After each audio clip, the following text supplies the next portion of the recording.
My job is stressful, and due to the pandemic, a reprieve from the tension of everyday living was a luxury not many were able to afford. One good thing, I'm kind of a recluse. I don't mingle well and find myself awkward in most social situations. And so was my friend Brett. Brett was a great guy, and we shared mostly the same interests, such as PlayStation, horror stuff, and fishing. It had been months since I'd been out of the house, due to the aforementioned combined with a long winter prior. And although I'm not much for hanging with a crowd, I am fond of nature.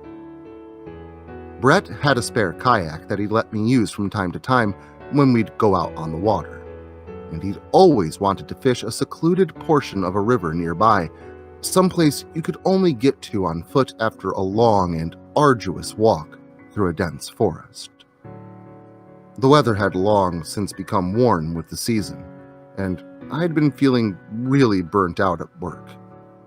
So I decided to take a day off, putting in for the time about a week beforehand.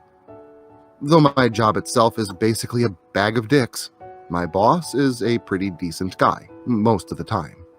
So I wasn't surprised when he approved the time off. We would have simply gone out for the weekend, but Brett had a camping trip planned with his family. So, on a very, very early Monday morning, at about 4:30 a.m., I met with Brett at his house down the street from mine, supplies in tow, and together we headed off to the boat launch. I couldn't have asked for a better morning.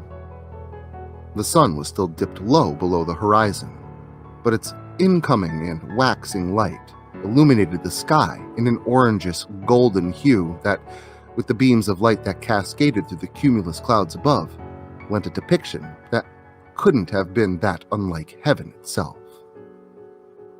The drive out to the launch on the river was only a few miles away, and it was so early in the morning, I don't think we saw another vehicle. As Brett pulled down the side road that ran parallel to the river itself, lending glimpses of it through infrequent breaks in the trees, I realized I could not actually see the river, as if there was a great gray nothingness beyond the thin stretch of flora. But when Brett pulled into the parking area where we would unload our kayaks, I understood why. Though the morning was clear and visibility for driving was more than optimal, the river itself was within the embrace of a very thick fog. It was as if a hefty cloud from the skies above simply sank down to ground level, coming to rest intentionally on just the river. However, the river's current is so gentle, it's more than feasible to paddle upstream as well. And though the mass of water is relatively wide, it's no Mississippi. Even in the dense fog, Brett and I knew that the river was safe for a morning of kayak fishing. We were wrong. There was a current, to be sure, especially near to the shoreline, but in the center of that great flowing river, the current was nearly non-existent, at least at the surface. It was like gliding across glass. I marveled at how we were maybe 30 or 40 feet from shore on either side, but I couldn't see it. It was like being lost in a fantastical mist that hid us both from the tribulations of the world and of everyday life. And for the next hour or so, the stress of the world, the weight crushing down upon my shoulders, was lifted, even if only momentarily. Still, a moment was enough, and soon I was lost in the events of the morning. We were headed to our favorite fishing spot, a place downriver that was basically impossible to access unless by water. This means that due to a lack of human presence and the clean water on which would get you there, that we assumed the place would be teeming with large fish, just ready for the taking. Just about the time I had finished the final sip of coffee in my to-go mug, We had finally reached our destination. The sky had now gone from a deep purplish gray to an incandescent reddish orange, signaling that soon the sun would rise over the horizon. But yet, a thick cloudy mist of vapor persisted, even as far downriver as we had gone. My kayak gently rocked me back and forth as I grabbed a hold of my fishing rod and prepared a lure to cast. With a lob and a bit of hand-eye coordination, I hit my mark near a patch of reeds offshore, about 30 feet away. If there had been a bucket at my target, I would have dropped my lure right into it. It was a perfect cast.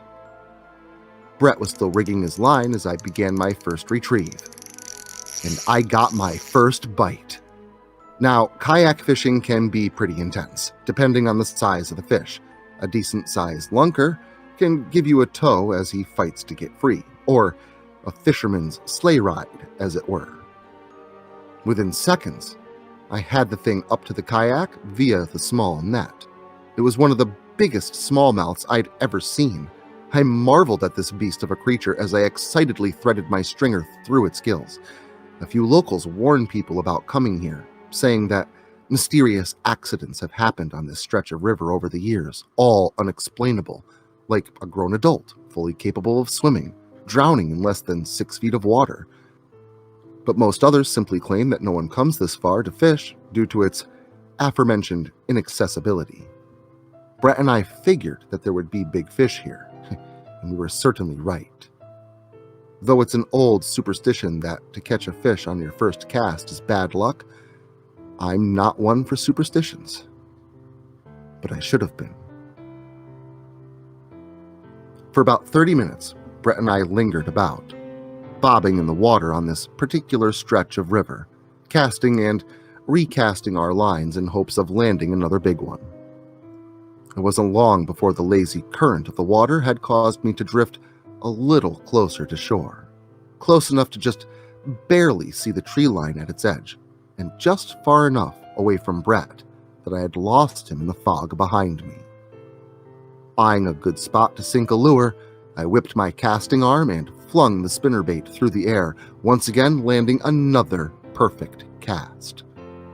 But that's when I heard it. There was something walking through the forest just out of sight nearby the shore. I stopped reeling and listened, thinking it was likely a deer. But I realized these footsteps were too loud, too solid to come from a small hooved creature like a deer. This sounded louder, lumbering like a bear.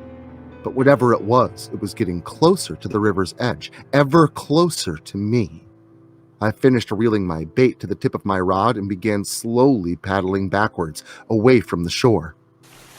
That's when it changed pace. Whatever had been walking through the woods towards me was now running, sprinting towards the shoreline and in my direction. I paddled backwards harder, and quickly, the shore was once again lost in the thick morning mist. And just as the sound of rushing footsteps sounded as though they had reached the forest's edge, they just abruptly stopped. I knew that whatever it was had to be standing right upon the shore now, hidden from sight behind a thin veil of morning fog and misty vapor, and it just stopped. I didn't hear it walk away or move forward at all. Like it was just there, sitting, waiting. There was something else off about it, something I didn't realize until later, but made my blood run cold as ice all the same. "Hey, Brett, did you hear that thing?" I called out to my friend, but before he could respond, there was this blood-curdling scream that unhinged my rationale at its core. Logic was now gone. That sound, whatever it was unlike anything I had heard before. Like it was a low rumble and a high screech all at once, sourced from the same voice. "What the fuck was that?" I heard Brett yell out from behind me, a detectable terror in his tone. Before I could answer him, Loud, banging sounds began to emanate from that shoreline, like large branches being broken or slammed against rocks and trees. Honestly, my first thought was that there was some hillbilly fucking with us, unable to resist messing with two unknowing fishermen caught up in the river mist. But whatever the explanation, our next course of action was the same, and it was one that neither of us had to communicate with one another. We needed to get the fuck out of there. I couldn't see Brett lost within the thick fog, but I knew that he was behind me because I could hear him yelling at me to paddle faster. The sounds of sloshing water from my paddles nearly drowned out every sound. That is, until that whooping noise started. And the thing that terrified me the most is that it came from the opposite shoreline. We had heard nothing cross the river, and unless this thing had wings, there was more than one. And there had to be more than one, because as we paddled as fast and as hard as we could, whatever these things were could be heard running along the riverbank on either side, noises of branches being broken and leaves being thrashed simultaneously just inside the tree line. I yelled back to Brett, asking what the fuck these things were, but he only responded with that it didn't matter. All that mattered is that we got the hell out of there as fast as possible. He wasn't wrong. I heaved my arms in swift, swooping motions, using the water to pull my vessel along as fast as it would go. The water slapped and battered against the hull as I broke through the small ripples on its mostly placid surface. Then there was a loud splash from behind me, one that made me wonder if Brett had capsized, prompting me to call out and ask if he was okay. What he said sent a chill down my spine and made my blood run cold. He simply said that that wasn't him, and to paddle faster. I dreaded to ponder the thought that crossed my mind, but I couldn't help it. If that loud splash wasn't him, then what was it? My muscles begged my arms to stop, burning with lactic acid, but this new implication of something now in the water with us caused my adrenaline to surge like that I have never known. I didn't care if my arms fell off. For the next few minutes, I paddled fervently without respite or losing focus.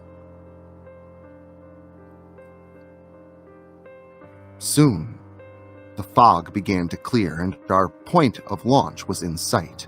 The car was now visible and our escape practically ensured. I yelled out to Brett, letting him know that I could see the vehicle and that we were almost there. I expected him to yell back, but I assumed that he was just focused on escaping like I was. With my intense and panic-driven speed, the kayak practically washed halfway up on shore when I beached it. I immediately jumped out and looked back. I saw nothing. Before me lay a placid stretch of river water, dappled in a lingering but dissipating mist. Brett's kayak was nowhere in sight. I yelled for him, shouting his name, but it was of no use. I thought about getting back in my kayak and heading out to see if I could find him. Maybe his kayak did tip over or something. But I remembered that after I heard that splash, Brett called out indicating that he had heard it too. So if he had ran into trouble, it had to be after that. I figured the best idea was to call the police. The police were there within 30 minutes. Living in the middle of nowhere, this was likely the most action that they've seen in a while.